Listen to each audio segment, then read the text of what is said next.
Good morning, this is Richard. I'd like you to introduce you to a massive rock and roll fan.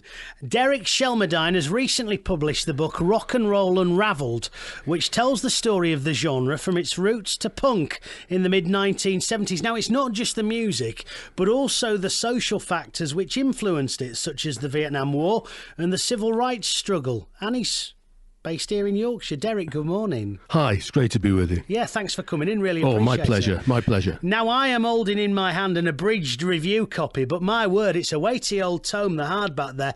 This looks as though there's quite a bit of your life gone into this book. Absolutely. It took me about 7 years to put together, probably a little longer, because it's very, very heavily researched. And it's not a start to beginning, read to the end kind of a book. It's 700 pages.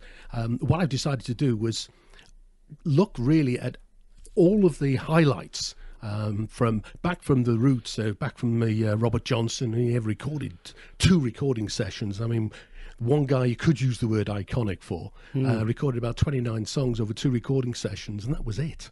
And he's revered as one of the greatest bluesmen of all time.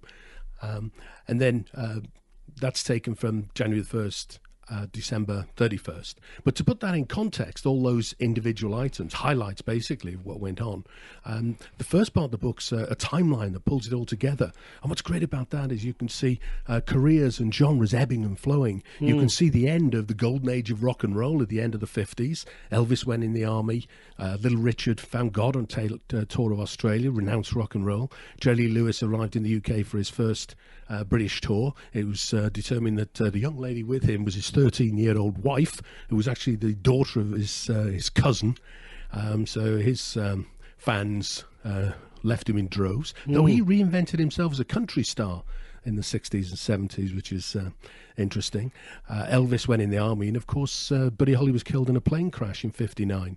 And then you can see how beat music develops. But you can see then in 65, 66 how rock music developed with people like Jimi Hendrix, Cream, and a whole rock genre started to develop. And you can see that develop into prog rock, where they started recording with orchestras, full orchestras, and playing in stadiums to hundreds of thousands of people.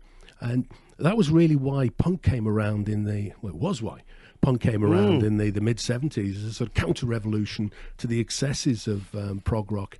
And that's why the book really essentially finishes with the Sex Pistols' last gig in America, January 78.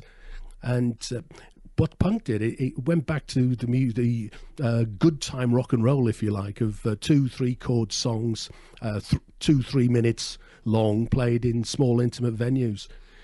So, you say it's 700 pages. Yeah.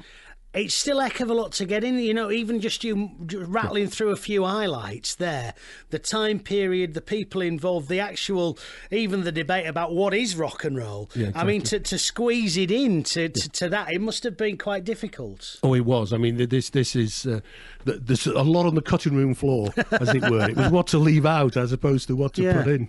And this is all off the back of you being a music fan. It was that drove you to Absolutely. do it. I've always been really into music. I'm a child of the 50s and 60s, and I was in a group, drummer, local band in the mid 60s. I mean, everybody was in a group at that time, and it was great fun. And then in the mid 70s, actually 77, I had 6 or 8 months as a professional roadie. Because my private life took a bit of a sideways step, as it were. Well, sideways, perhaps not quite the right word, but down veered a off in road. a slightly different direction. Exactly, that was. You've still got rock and roll hair. I've got to say that, Derek. I thank you. The hair screams rock and roll. I wish I could pull that off. I mentioned, and we must touch on it before we do the travel and the news, that you also talk about social factors, because music, I'm thinking particularly 50s, 60s, a lot of things going on, and music and politics started and really flourished hand in hand, didn't they? Oh, very much. I mean, the Vietnam War, the civil rights movement, and communism was a big factor. I mean, in the 50s particularly, people like Pete Seeger, Leadbelly, Woody Guthrie, they were all blacklisted for the McCarthy era, the McCarthy witch hunts of the 50s and 60s. And in fact, it's about 1967, I think, Pete Seeger was on the Smothers Brothers show, and originally when he recorded the show, he recorded a song called "Knee Deep" or "Waist Deep in the Big Muddy," and it was an anti-Vietnam War song, and it was cut from the show, and he was actually banned from TV for a long time.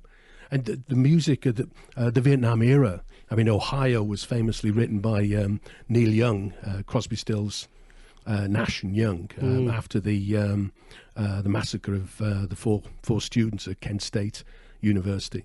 So there was the civil rights movement. I mean, there was a lot of music associated with that. If you look at Luther King's famous "I Have a Dream" speech, Bob Dylan was there, Peter, Paul and Mary were there performing. Bob Dylan performs as Blind Boy Grunt because he was a recording artist for CBS at the time, so he's not Blind credited. Boy Grunt was his... That's a name to country with, isn't it? Blind Boy Grunt. We've sort of done 700 pages in 7 minutes, which I know doesn't do it justice, but if anybody wants to find out more, Derek, if this is sort of, because it's had good reviews in Record Collector, hasn't it? That's right, Record Collector gave it a great review. Where do we go to find out more about Rock'n'Roll Unravelled? The website's a great place to start, www.rock'n'roll Unravelled. That's the English spelling with 2 L's. That's a letter N as well, then, is it? Yes, Rock'n'Roll. Just letter N, yeah. And also, it's available on Amazon. Right. So it's easy to get hold of. You can order it at any bookshop in the UK, but it's very easy to pick it up on. Thank you for coming in. Really appreciate it. And I love the front cover as well, which is the guitar. What sort of guitar is that? Fender. Fender. Do you know? I thought I sort of knew, but I didn't want to embarrass myself. Up in Flames, and it's Rock'n'Roll Unravelled. Derek Shelmerdine. Pleasure to meet you, sir, and I wish you all the best of luck with it. Thanks for your time. Oh, my pleasure. Really enjoyed talking to you.